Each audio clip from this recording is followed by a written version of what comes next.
Hello, welcome to all my dear students. भाई कैसे हैं आप सभी? आप सब बहुत बढ़िया होंगे और भाई सभी पूरे जोश के साथ तैयारी में जुटे हुए होंगे। स्क्रीन पर बोर्ड पर आपको दिखाई दे रहा है 40 नंबर पक्के कर लो। अब कोई नहीं रोक सकता, अब कोई नहीं रोक सकता आपको 40 नंबर लाने में। 40 नंबर कैसे लाएंगे आप इसमें? 40 नंबर तो इन्हीं क्वेश्चंस के हैं, बाकी की बात अभी नहीं कर रहा हूं मैं। मल्टीपल चॉइस क्वेश्चंस की बात कर रहा हूं मैं। 40 नंबर तो केवल आप इसी में ही ला सकते हैं। आपको पेपर पैटर्न पता है कि 80 मार्क्स का आपका केमिस्ट्री का पेपर होने वाला है, जिसमें 40 नंबर मल्टीपल चॉइस क्वेश्चंस के हैं। 50 क्वेश्चंस आपके आने वाले हैं और जो 40 नंबर के होंगे, और ये 40 नंबर आप यहां से पढ़कर पूरे पक्के कर सकते हैं। 15-20 नंबर तो आप कहीं से भी दिलाएंगे। जब ये इतने क्वेश्चंस आप कर लेंगे, इनको देख लेंगे, तो शॉर्ट आंसर टाइप भी क्वेश्चंस कई आपके यहाँ से ही हो जाएंगे। आपको 15-20 नंबर और लाने में कहीं कोई कठिनाई नहीं होगी। तो 50 प्लस टारगेट, 50 क्या मैं कहूंगा 60 प्लस का टारगेट आप लेकर चलें, तो आप जरूर इसमें सक्सेस हो पाएंगे। तो चलिए, आज मैं बात कर रहा हूँ नोबल गैसेस और पी ब्लॉक एलिमेंट्स की बात कर रहा हूँ। इसके जो रेडियो एक्टिव एलिमेंट केमिस्ट्री के क्वेश्चंस मैंने वीडियो बना दी है, वो वहां से आप देख लेंगे। देख ली होगी, नहीं देखी है तो जरूर आप देख लें। फर्स्ट यूनिट के क्वेश्चंस हम डाल चुके हैं, उनको आपने देख लिया होगा एसपी ब्लॉक के। अब बात कर रहे हैं नोबल गैसेस के लिए बात कर रहे हैं। देखिए, पहला क्वेश्चन क्या है? डाइबोरेन बोरोन की हाइब्रिडाइजेशन संकरण। हाइब्रिडाइजेशन क्या होता है? संकरण। इसको कहते हैं, क्या कहते हैं? संकरण बोला जाता है। तो आपको पता है ये क्या है? संकरण। चलिए, the hybridization of boron in diborane. Diborane में हाइब्रिडाइजेशन आपको पता है ये क्या होता है? sp3 होता है। क्या होती है डाइबोरेन? बी और बी, ये स्ट्रक्चर होती है डाइबोरेन की। ये एच एच लगे रहते हैं, ये देखिए एच, और ये एच, और ये इस तरह से बॉन्डेड रहते हैं। यहाँ पर इस तरह से रहते हैं। यहाँ पर देखिए, ये भी क्या है? ये सिग्मा, ये सिग्मा, और ये सिग्मा, और ये भी तो बॉन्डेड ही है। ये भी क्या है? बनाना बॉन्ड। यहाँ पर इस प्रकार से बनता है बनाना बॉन्ड। तो यहाँ पर दोनों बोरेन कौन से हाइब्रिडाइजेशन में रहते हैं? sp3 में रहते हैं। sp3 हाइब्रिडाइजेशन संकरण यहाँ पर पाया जाता है। तो आप ये नोट कर लें, बहुत ही इंपॉर्टेंट क्वेश्चन है। बनाना बॉन्ड पाया जाता है डाइबोरेन में, और sp3 संकरण यहाँ पर होता है। चलिए, अगला क्वेश्चन क्या कहता है? डाइबोरेन में कितने ब्रिज हाइड्रोजन है? ब्रिज हाइड्रोजन अभी आपने देखा 1, और एक ये रहा 2 है। तो कितने हैं? 2। आंसर हो गया अपना 2 हो गया। बिल्कुल देखते उत्तर निकल कर आ रहा है आपका 2। अगला क्वेश्चन देखिए, डाइबोरेन का असामान्य बंधन क्या कहलाता है? भाई असामान्य बंधन क्या कहलाता है? 3 सेंटर्ड 2 इलेक्ट्रॉन। क्या कहलाता है? 3 सेंटर्ड 2 इलेक्ट्रॉन। कैसे सर ये? यहाँ पर देखिए 1 2 3 सेंटर है, और इसमें कितने इलेक्ट्रॉन पार्टिसिपेट कर रहे हैं? एक इसका और एक इसका। इसका वैकेंट sp3 पार्टिसिपेट कर रहा है। आपको पता होना चाहिए वैकेंट sp3 पार्टिसिपेट कर रहा है। यहाँ पर कोई इलेक्ट्रॉन नहीं है। इसका एक इलेक्ट्रॉन, इसका, और एक इलेक्ट्रॉन इस हाइड्रोजन का। तो 3 तो सेंटर हो गए और 2 इलेक्ट्रॉन हो गए, इसलिए इसको क्या बोला जाता है? 3 सेंटर्ड और 2 बॉन्ड बोला जाता है। 3 सेंटर 2 इलेक्ट्रॉन बंद बोला जाता है। डाइबोरेन किस अभिक्रिया से तैयार किया जाता है? बताओ भाई, डाइबोरेन किस अभिक्रिया से तैयार किया जाता है? इस पर रिएक्शन करा दो NaBH4 पर I2 की, तो क्या दे देगा?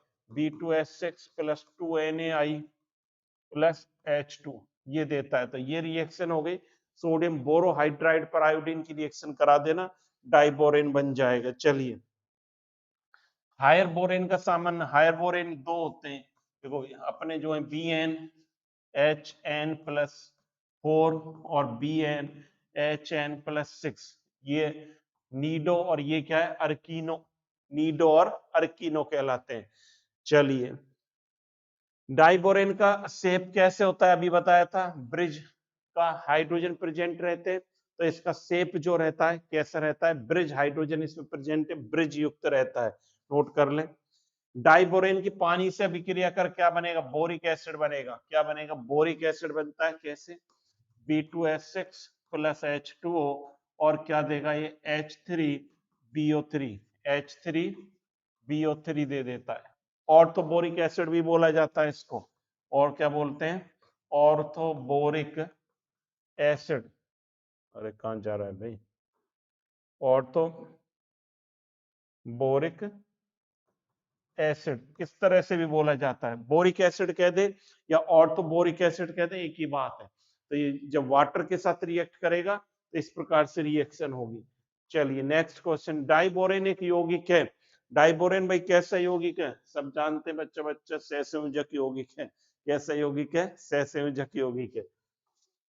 डाइबोरेन को ऑक्सीकरण करने पर बनता है, ऑक्सीजन के साथ रिएक्शन करके क्या बनाता है, B2S6 प्लस O2 क्या देगा B2O3, बोरोन ट्राइऑक्साइड ये देगा B2O3, क्या दे देता है ये B2O3 दे देता है। नोट कर लें इसको भी, क्या बना देगा ये बना देगा B2O3 बना देता है, B2O3 बनता है। अगले क्वेश्चन की तरफ चलें, बोराजिन का सूत्र क्या है, बहुत ही अच्छा क्वेश्चन है, इंपॉर्टेंट है। मेरी तरफ से डबल स्टार लगा देना भाई, इस पर डबल स्टार बना देना। बोराजिन क्या होता है B3N3S6, क्या होता है B3N3S6, ये है B3, ये देखो N3 और ये इस प्रकार से, अरे इस प्रकार से इन पर क्या जोड़ दें HHH, सब पर HHH जोड़ दो। ये B3 तीन B हैं आपको दिखाई दे रहे हैं, देखो 1 2 और 3 बोरॉन, बॉन्ड मत समझ लेना, ये मैं हटा देता हूं कंफ्यूजन होगा। B3N3S6।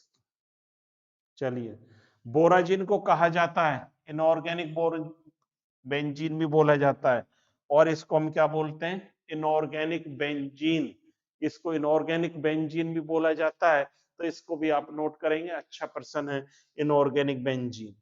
बोराजिन में कितने पाई इलेक्ट्रॉन है, अभी तो बताया था भाई, पाई इलेक्ट्रॉन देखो दो, दो पाई, कलर चेंज कर दे तुम कहो तो, देखो कितने पाई इलेक्ट्रॉन है, 2 ये रे 2 ये रे और 2 ये रे, कितने हो गए पाई इलेक्ट्रॉन, सर 6 हो गए। कितने हो गए भाई 6, तो 6 पाई इलेक्ट्रॉन हो गए हमारे। तो ये यहीं पर था, कितने हो गए 6 पाई इलेक्ट्रॉन। बोराजिन में कितने पाई इलेक्ट्रॉन है, 6 पाई इलेक्ट्रॉन है, 6 पाई इलेक्ट्रॉन है इसमें, तो आप नोट कर लें 6 पाई इलेक्ट्रॉन इसमें होते हैं। चलिए NaBH4 का उपयोग है, NaBH4 का क्या उपयोग है भाई बताना, NaBH4 का क्या उपयोग है, क्या पढ़ते आ रहे हो 11th क्लास से पढ़ते आ रहे हो भाई ये क्वेश्चन, तो NaBH4 का क्या उपयोग है भाई, अपचायक है, क्या है अपचायक है, रिड्यूसिंग एजेंट है, क्या है अपचायक। बोरोहाइड्राइड आयन है BH4 minus, BH4 minus borohydride, hydride में क्या आता है H माइनस आता है, बोरोहाइड्राइड, तो क्या हो गया BH4 माइनस। चलिए NaBH4 की प्रकृति होती है, NaBH4 की प्रकृति कैसी होती है, बेसिक नेचर का रहता है। कैसी नेचर का रहता है, बेसिक नेचर का रहता है, हाइड्रोजन देता है, बेसिक नेचर का हाइड्राइड आयन दे रहा है, तो बेसिक नेचर है। बोरोहाइड्राइड किस विलायक में स्थिर रहते हैं, ईथर में। बोरोहाइड्राइड किस में रहते हैं, ईथर में, ईथर में, नोट कर ले, अच्छा प्रश्न है ये भी, अच्छा इंपॉर्टेंट प्रश्न है ये भी।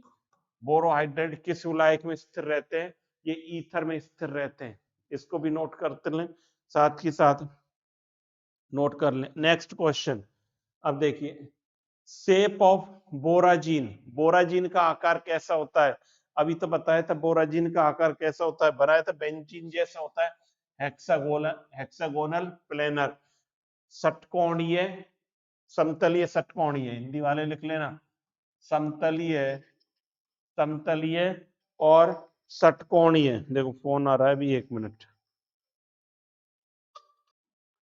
तो चलिए ये क्वेश्चन हो गया, बोराजिन का आकार कैसा होता है अभी देखा था, इनऑर्गेनिक बेंजीन कहते हैं, और बेंजीन जैसी इसकी आकृति होती है हेक्सागोनल प्लेनर, समतलीय षटकोणीय, क्या लिखेंगे समतलीय षटकोणीय, षटकोणीय, समतलीय षटकोणीय रहती है इसकी आकृति। चलिए, बोराजिन में बंधन है, बोराजिन में बॉन्डिंग इन बोराजिन पोलर कोवलेंट, कैसा बॉन्ड रहता है?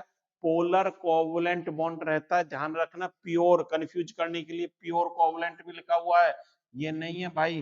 कैसा रहता है? पोलर कोवलेंट रहता है, इस बात का ध्यान रखना। चलिए, क्योंकि आपके 40 में से 40 लाने हैं मुझे, सब स्टूडेंट्स को दिलवाने हैं 40 आउट ऑफ 40, ये टारगेट है मेरा हर स्टूडेंट्स। इसमें एक भी क्वेश्चन आपका गलत ना होना पाए, गलत नहीं हो सकता। बकमिंस्टर फुलरिन का सूत्र C60, क्या है? C60 लिख लेना भाई, C60 है इसका फॉर्मूला। चलिए, C60 की आकृति कैसी रहती है? स्फेरिकल। कैसी रहती है? स्फेरिकल। स्फेरिकल क्या कहेंगे? गोलाकार है, स्फेरिकल। स्फेरिकल बोलते हैं इसको, क्या बोलते हैं? स्फेरिकल आकृति रहती है C60 की आकृति। चलिए, अगला क्वेश्चन, फुलरिन की खोज किसने की? ये क्रोटो, कार्ल और स्मॉले, इसने की खोज, फुलरिन की खोज। वैसे ऐसा कोई बहुत बढ़िया क्वेश्चन नहीं है, कम चांसेज है। सिलिकॉन कार्बाइड किस प्रकार का कार्बाइड है? ये अच्छा क्वेश्चन है, इंपॉर्टेंट है। बताओ भाई, सिलिकॉन कार्बाइड किस प्रकार का कार्बाइड है? ये ध्यान रखना, ये कोवलेंट कार्बाइड है। कैसा है? कोवलेंट क्या कहते हैं? सहसंयोजक। हिंदी लिख देता हूं, कई क्वेश्चन में रह गया हिंदी में लिखना। सहसंयोजक कार्बाइड, तो हिंदी में देख लेना भाई आप, सहसंयोजक कार्बाइड। इंपॉर्टेंट क्वेश्चन है, करके जाना भाई इस क्वेश्चन को आप। CaCa2 किस प्रकार का कार्बाइड है? CaCa2, CaC2 calcium carbide. ये क्या है? Calcium carbide. ये क्या है? Acetylide, acetylide. इसमें कौन सा आयन रहता है? ये ध्यान रखना, C2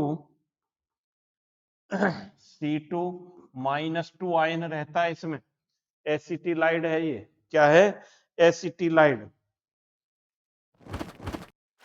कैल्शियम, ये भी अच्छा क्वेश्चन है। कैल्शियम कार्बाइड की react with water to form, calcium carbide की जब पानी के साथ रिएक्शन कराएंगे, कैल्शियम कार्बाइड की पानी के साथ रिएक्शन कराएंगे तो क्या देता है? एसिटिलीन। एसिटिलीन होता है C2H2, हिंदी में लिख लेना, एसिटिलीन, C2H2 नोट कर लें, एसिटिलीन देता है ये। चलिए, फ्लोरोकार्बन आर, बताओ, फ्लोरोकार्बन आर क्या रहते हैं? फ्लोरोकार्बन आर क्या रहते हैं? हाईली स्टेबल हैं, हाईली स्टेबल फ्लोरोकार्बन। इसमें क्या रहता है? हाईली मतलब अत्यधिक स्थायी, हिंदी में क्या बोलेंगे? अत्यधिक स्थायी। कार्बन और फ्लोरीन के बीच बॉन्ड बनता है, विद्युत ऋणता का अंतर क्या रहता है? काफी ज्यादा रहता है, इसलिए क्या रहते हैं? अधिक स्थायी रहते हैं। चलिए, टेफ्लॉन का सूत्र है भाई, टेफ्लॉन क्या होता है? टेफ्लॉन होता है CF2 डबल बॉन्ड CF2, ये टेफ्लॉन है C2F4 का होल एन, ये टेफ्लॉन। हिंदी में भी ऐसे लिखेंगे, टेफ्लॉन, हिंदी में भी ऐसे लिखा जाएगा। ये हो गया आंसर इसका, टेफ्लॉन का। फ्लोरोकार्बन का उपयोग होता है रेफ्रिजरेंट में, क्लोरोफ्लोरोकार्बन 11वीं क्लास से पढ़ते आए हो। फ्लोरोकार्बन का उपयोग कहां पर होता है? रेफ्रिजरेटर्स में इसका उपयोग किया जाता है। चलिए, डायमंड किस प्रकार का कार्बाइड है? भाई सोच के बताओ मुझे, डायमंड किस, हाँ भाई सोच लिया, डायमंड किस प्रकार का कार्बाइड है? बताओ भाई जल्दी, पढ़ते आए हो, 9th क्लास से पढ़ते आए हैं हम। किस प्रकार का कार्बाइड है डायमंड? कैसा है? कोवलेंट कार्बाइड होता है डायमंड। कैसा रहता है? कोवलेंट कार्बाइड होता है भाई। चलिए, फुलरिन में प्रत्येक कार्बन परमाणु की हाइब्रिडाइजेशन, संकरण, हाइब्रिडाइजेशन का मतलब क्या है? संकरण। फुलरिन में प्रत्येक कार्बन परमाणु sp2 संकरित रहता है। किस संकरण अवस्था में रहता है? sp2। देखिए, इन क्वेश्चंस को आप जरूर सुन लेना, इसमें से 100% क्वेश्चंस आपको मिलेंगे। मिशन 40 मार्क्स चल रहा है एमसीक्यू का आपका, मल्टीपल चॉइस में मिशन 40 मार्क्स, हर स्टूडेंट 40 में से 42 40 में से 40 मार्क्स, 40 आउट ऑफ 40 ऑब्टेन करेगा, तो बहुत ही अच्छा अचीवमेंट रहेगा हर स्टूडेंट्स के लिए। तो फुलरिन में प्रत्येक कार्बन एटम की संकरण अवस्था क्या रहती है? sp2 रहती है। चलिए नेक्स्ट क्वेश्चन की तरफ चलिए, आ जाइए। सीमेंट उद्योग में प्रयुक्त कार्बाइड है। सीमेंट उद्योग में कौन सा कार्बाइड यूज किया जाता है? Silicon carbide.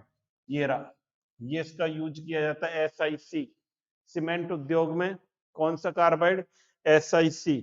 चलिए SiC का अन्य नाम है, बहुत ही अच्छा क्वेश्चन, इंपॉर्टेंट है, डबल स्टार लगा लेना। कार्बोंडम। कार्बोंडम, ये ऐसे लिखते हैं इसको, कार्बोंडम बोला जाता है इसका दूसरा नाम। सिलिकेट की मूल संरचनात्मक इकाई क्या है? बहुत अच्छा क्वेश्चन है भाई, स्टार लगा लेना इस पर भी। SiO4-4, ये सिलिकेट की स्ट्रक्चर मूल संरचना रहती है कि सिलिकेट की मूल संरचनात्मक इकाई क्या है? The basic structural unit of silicate से SiO4-4, तो ये इसका आंसर हमारा होगा, नोट कर लें। चैन सिलिकेट का उदाहरण है, example of chain silicate, pyroxene, नाम याद कर रखना पड़ेगा, पायरोक्सिन। चैन जो श्रृंखला, श्रृंखला सिलिकेट, चैन का मतलब क्या है? चैन बन गई, श्रृंखला बन गई, श्रृंखला सिलिकेट का उदाहरण क्या है? पायरोक्सिन। चलिए सीट सिलिकेट का उदाहरण क्या है? सीट सिलिकेट का, माइका का नाम सुना है? माइका, बिल्कुल सुना है सर, तो इसका उदाहरण क्या हो जाएगा? अब्रक, माइका। सीट सिलिकेट माइका होता है, अब्रक होता है, भाई ध्यान से समझ लेना, सुन लेना।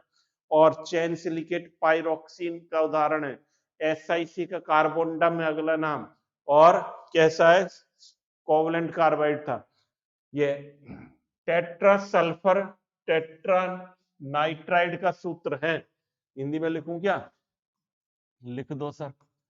टेट्रा सल्फर, ये ऐसे है, tetra sulphur tetra nitride, tetra nitride, ये कह रहा है। तो टेट्रा सल्फर टेट्रा नाइट्राइड, यही चार चार दिखाई दे रहे, कहां दिक्कत आ रही है इसमें? चार चार आपको दिखाई दे रहे हैं, तो S4N4 हो जाएगा, S4N4। हेलोजन का बाह्य इलेक्ट्रॉनिक विन्यास होता है, किस स्टूडेंट्स को नहीं आता? ये नहीं आता, अपने गाल पे थप्पड़ लगा ले पहले तो, नहीं आता है तो नहीं आता है तो भाई गाल पे एक थप्पड़ लगा लेना अपना आप ही। हेलोजन का सामान्य बाह्य इलेक्ट्रॉनिक विन्यास, हेलोजन जैसे किसी को उठा ले, सरलतम हेलोजन में लिख देता हूँ, फ्लोरीन है, 9 होता है, देखो 1s2, 2s2 और 2p5, NS2, हम क्या बोल सकते हैं? NS2 NP5, NS2 NP5 होता है, NS2 NP5। चलिए हेलोजन की ऑक्सीकारक शक्ति का, ऑक्सीडाइजिंग पावर ऑफ हेलोजन, ये fluorine, chlorine, bromine, iodine. Fluorine सबसे ज्यादा ऑक्सीडाइजिंग एजेंट है, उससे कम क्लोरीन, उससे कम ब्रोमीन, उससे कम आयोडीन। तो इनकी ऑक्सीकारक जो शक्ति का क्रम है वो क्या है? ये रहता है। एक क्वेश्चन और देखें, कौन सा हेलोजन द्रव अवस्था में पाया जाता है? बहुत ही अच्छा क्वेश्चन है, डबल स्टार मारो, अभी थर्ड सेम में भी आया है, 2 दिन पहले एग्जाम हुआ है 16 तारीख को, थर्ड सेमेस्टर के पेपर में भी ये क्वेश्चन आया था। कौन सा द्रव अवस्था में होता है? ब्रोमीन रहता है। कौन सा हेलोजन द्रव अवस्था में पाया जाता है? ब्रोमीन द्रव अवस्था में पाया जाता है, नोट कर लें भाई। कर लिया? चलिए अगले क्वेश्चन, इंटर हेलोजन यौगिक क्या होते हैं? अंतर हेलोजन, दो हेलोजन से मिलने वाले यौगिक, भाई अच्छी तरह समझ लें, इंटर हेलोजन का मतलब क्या है? अंतर हेलोजन, दो हेलोजन से मिलकर बनेंगे। तो same halogen, halogen oxygen, different halogen किससे मिलकर बनेंगे? डिफरेंट हेलोजन से मिलकर बनेंगे। किससे मिलकर बनेंगे? डिफरेंट, सेम हेलोजन से नहीं, डिफरेंट हेलोजन से मिलकर बनेंगे। इंटर हेलोजन का उदाहरण है, आप देख लो, दो हेलोजन, ये नहीं है, इसमें दो हेलोजन आ रहे हैं, इसमें दो हेलोजन नहीं है, इसमें नहीं, ये हो गया। IF7, दो हेलोजन आने चाहिए, इंटर हेलोजन का मतलब ये है। IF7 की आकृति कैसी होती है? IF7 में वो निकाल लो आप, हाइब्रिडाइजेशन, संकरण क्या होगा? संकरण कैसे निकालेंगे? आउटर सेल में कितने इलेक्ट्रॉन होते हैं आयोडीन के? 7 होते हैं, और 7 ही बॉन्ड बना रहा है, 7 सिग्मा, क्या हो जाएगा? sp3d3। और sp3d3 की ज्योमेट्री पेंटागोनल बाइपिरामिडल, क्या हो गया, पंचकोणीय द्विपिरामिड, पंचकोणीय द्विपिरामिड, द्विपिरामिडीय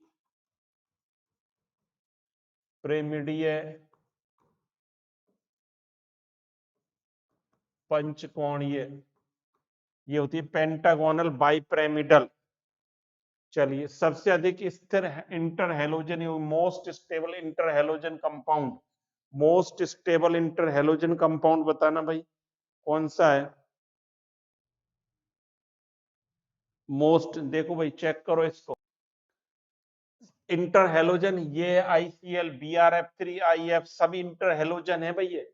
अब इस कह रहे हैं कि मोस्ट स्टेबल कौन सा है, जिसकी इलेक्ट्रोनेगेटिविटी में डिफरेंस ज्यादा होगा, फ्लोरीन, ClF।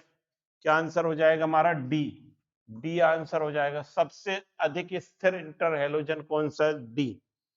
नोबल गैसेस का बाह्य विन्यास है, किसको नहीं आता 2 थप्पड़ मार लेना गाल पर अपने, पहले 1 लगाया था अब 2 लगा लेना जिसको नहीं आता। इन किसका, नोबल गैसेस, इनर्ट गैसेस, अक्रिय गैसों का बाह्य इलेक्ट्रॉनिक विन्यास क्या होता है भाई, NH2NP6 होता है। बाह्यतम कोष में 8 इलेक्ट्रॉन होते हैं, हीलियम को छोड़कर, He को छोड़कर सब में कितने इलेक्ट्रॉन होते हैं, 8 इलेक्ट्रॉन पाए जाते हैं सभी में। तो NH2NP6 अच्छा क्वेश्चन है, वैसे तो सिंपल है लेकिन बढ़िया है।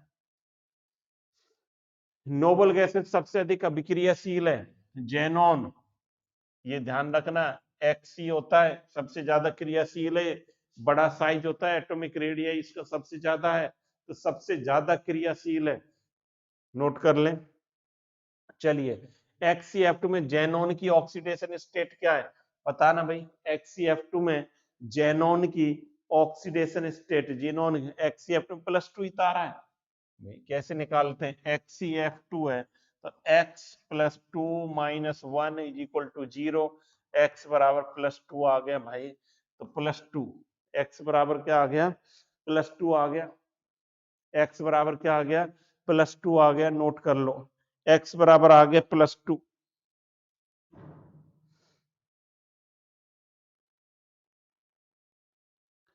चलिए, XCF4 की जियोमेट्री होगी, देखिए शॉर्ट आंसर टाइप में भी आएंगे क्वेश्चन, ध्यान रखना, ये शॉर्ट आंसर टाइप भी क्वेश्चन बनेंगे, यहां भी बन रहा है, तो दोनों तरफ से ये क्वेश्चन इंपॉर्टेंट बन जाते हैं, ये जेनॉन के इंपॉर्टेंट है ये क्वेश्चन। XCF4 की जियोमेट्री कैसी होती है, पहले तो इस पर हाइब्रिडाइजेशन निकलेगा, हाइब्रिडाइजेशन निकालो, कैसे निकालोगे, 4 बॉन्ड बना रहा है, ये Xc है, ये F, ये 4 बॉन्ड बना रहा है, ये 4 बॉन्ड ही तो बना रहा है। लोन पेयर कितने हो गए इस पर, बताना भाई, 8 इलेक्ट्रॉन होते हैं, 4 बॉन्ड बन गए, 5 6 7 8, 2 लोन पेयर, तो ये इसकी जियोमेट्री बन गई, कैसी बन गई, स्क्वायर प्लेनर। हाइब्रिडाइजेशन देख लो कैसा हो गया, 4 तो 6 हो गए, sigma plus lone pair, sigma bond कितने, लो हाइब्रिडाइजेशन निकाल लो, 4 लोन पेयर 2, 6 का मतलब sp3d2, sp3d2 हाइब्रिडाइजेशन होगा, लो मैं साइड हो जाता हूं, sp3d2 हाइब्रिडाइजेशन होगा इस पर, और इसकी जियोमेट्री कैसी रहेगी, स्क्वायर प्लेनर। VSEPR थ्योरी पढ़ रखी है आपने, बिल्कुल पढ़ी होगी 12th क्लास में, तो ये बना दिया, कैसा होगा, ये इंपॉर्टेंट क्वेश्चन है, शॉर्ट आंसर में भी आने वाला है ये आपका क्वेश्चन, ये मत कहना फिर बताया नहीं सर आपने, पहले मैंने बता दिया ये क्वेश्चन जरूर आएगा। चलिए, XCF6 की जियोमेट्री होगी, XCF6 की भाई निकाल के देखो, XCF6 की निकाल के देखो, पहले हाइब्रिडाइजेशन, XCF6 में हाइब्रिडाइजेशन, एक लोन पेयर 1 और सिग्मा बॉन्ड 6, कितने हो गए 7, sp3d3 हाइब्रिडाइजेशन हो गया, sp3d3, और इसकी स्ट्रक्चर कैसे बनेगी, Xc F F, ये F F F F, ये, और एक यहाँ पर क्या रहता है सर, इस पर लोन पेयर रहता है, डिस्टॉर्टेड ऑक्टाहेड्रल, लॉन पेयर आने से क्या हो जाती है, डिस्टॉर्टेड ऑक्टाहेड्रल स्ट्रक्चर हो जाती है इसकी।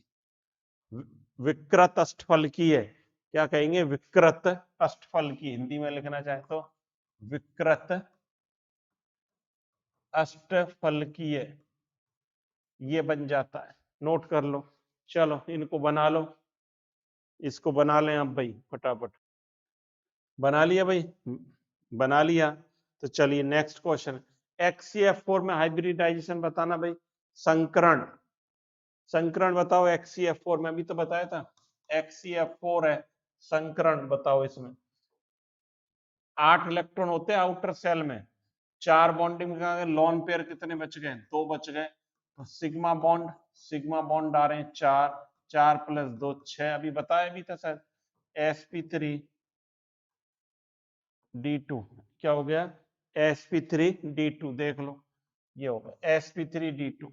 लॉन पेयर देखें, इनर्ट गैस में जो अक्रिय गैसें हैं, आउटर सेल में 8 इलेक्ट्रॉन है, जेनोन के 8 इलेक्ट्रॉन है, 8 में से 4 ये बॉन्ड बना रहे हैं, ये 4 ऐसी तो बॉन्ड बना रहे हैं, एफ एफ एफ, ये 4 सिग्मा बॉन्ड बन रहे हैं, 2 लॉन पेयर है इस पर, 8 इलेक्ट्रॉन हो गए, 4 5 6 2 8, तो लॉन पेयर की संख्या प्लस सिग्मा बॉन्ड की संख्या sp3d2 हो गया। चलिए XCO3 की प्रकृति कैसी होती है, स्ट्रॉन्ग ऑक्सीडाइजिंग एजेंट है, तो भाई स्ट्रॉन्ग क्या है, ऑक्सीडाइजिंग एजेंट। यदि इस पर आ जाए, XCO3 है, इस पर यदि बात करें हम, XCO3 की स्ट्रक्चर कैसी होती है, ऐसी होती है, देखो ये होता है पिरामिडल, ये कैसी है, पिरामिडल, पिरामिडल स्ट्रक्चर होती है इसकी, नोट कर लेना ये भी।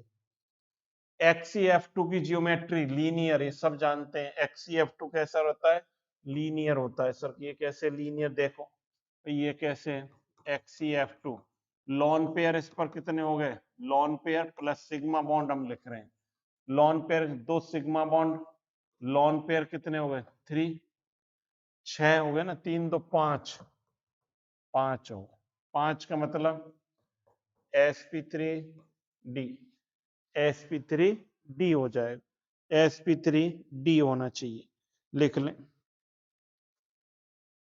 कैसे बनेगी स्ट्रक्चर भी बता दो सर, sp3d में कैसे बनती है, लो xc, ये बन गई। तो यहां पर lone pair lone pair lone pair F F, ये लीनियर स्ट्रक्चर इसकी बन जाती है। रेखीय, हिंदी में कहते हैं भाई, हिंदी वाले भी लिख लो, रेखीय, रेखीय संरचना रहती है, रेखीय रहेगा। तो भाई जरूर करके चले जाना, ये जेनोन के क्वेश्चन, जो जीनोन के क्वेश्चंस हैं, ये शॉर्ट आंसर में भी आपको देखने को मिलेंगे और यहां भी देखने को मिलेंगे। चलिए XCF2 में लॉन पेयर है, अभी तो निकाला भाई XCF2, ये देखो ये रहा लॉन पेयर, 3 है, 1 2 3, ये रहे लॉन पेयर, एक ये रहा, एक ये रहा, एक ये रहा, 3 लॉन पेयर है। क्या हो गया आंसर, 3 हो गया। XCF4 में लॉन पेयर ये भी निकाला है, XCF4 पर ले चलता हूं आपको, देखिए XCF4 एक lone pair, 2 lone pair, XCF4 में 2 लॉन पेयर, सारे बहुत लॉजिकल क्वेश्चन है सारे, ऐसा नहीं है कि हवा में चल रहा है। 2 लॉन पेयर, XCF4 में कितने लॉन पेयर हो गए, 2 लॉन पेयर हो गए। तो चलिए इसको कर लिया, तो अब इसको करके बताओ मुझे, इसको करके बता दो। XCF6 क्या कहता है कि XCF6 और H2O से क्या बनता है, सब कुछ बनता है, ये भी बनाता है, ये भी बनाता है, ये भी। आंसर क्या हो गया, ऑल ऑफ दीज, क्या हो गया, ऑल ऑफ दीज, कि सारे कंपाउंड बनते हैं इससे, ये तीनों, तो ऑल ऑफ दीज हो गया। जेनॉन फ्लोराइड किस प्रकार का यौगिक है, ये देखो भाई, जेनॉन फ्लोराइड किस प्रकार का यौगिक है, कोवलेंट सहसंयोजक, सहसंयोजक, कैसा यौगिक है, कोवलेंट है, सहसंयोजक यौगिक है, नोट कर लें। चलिए फुलरिन निम्न में से किससे बने होते हैं? फुलरिन किससे बने होते हैं? अभी थर्ड सेमेस्टर में भी आया ये क्वेश्चन, अच्छा क्वेश्चन है। 16 तारीख को एग्जाम हुआ है थर्ड सेमेस्टर को, उसमें था ये क्वेश्चन। केवल कार्बन से किसके बने होते हैं? Only carbon. आ जाए तो लिखिए ना, छापिया ना, कार्बन। नोबल गैस सामान्यतः अक्रिय होती हैं। अक्रिय नोबल गैसेस अक्रिय होती क्यों होती? धातु होती? नो। भारी होती? नहीं। द्विपरमाणु होती? नहीं। उनमें संयोजकता कोष पूर्णतः भरा रहता है, बिल्कुल सही बात है, डी। ये भी आया थर्ड सेमेस्टर में, आया ये क्वेश्चन। ये भी थर्ड क्वेश्चन सेमेस्टर में आया है भाई क्वेश्चन, तो ये भी नोट कर लेना। अगला, कौन सी नोबल गैस सामान्यतः फ्लोरोसेंट लैंप में उपयोग में ली जाती है? थर्ड सेमेस्टर में आया भी ये भी, आर्गन। उत्तर भी लिख रहा है आर्गन। आर्गन का फ्लोरोसेंट लैंप में उपयोग किया जाता है, तो ये भी थर्ड सेमेस्टर में आया था क्वेश्चन। तो ये जो लास्ट की जो क्वेश्चन है, अभी जो पेपर हुआ है रिसेंट, देखने को मिले होंगे क्वेश्चन थर्ड सेमेस्टर। चलिए, बहुत है इतने क्वेश्चन। देखिए, फर्स्ट यूनिट के कवर हो चुके हैं सारे क्वेश्चंस, सेकंड यूनिट के सभी क्वेश्चंस कवर हो चुके हैं, अब कुछ नहीं बचता इसमें। 2 यूनिट के हमने क्वेश्चंस को कवर कर लिया है। कल तीसरी यूनिट के क्वेश्चंस आपको देखने को मिल जाएंगे, परसों चौथी के मिल जाएंगे, और फिर हम 1-2 दिन किसकी प्रैक्टिस कर लेंगे? छोटे क्वेश्चंस की प्रैक्टिस कर लेंगे, तो मिशन 50+ का टारगेट हमारा पूरा जब हो पाएगा, और बड़े क्वेश्चन आप 1-2 याद कर लेना, वो भी बता देंगे।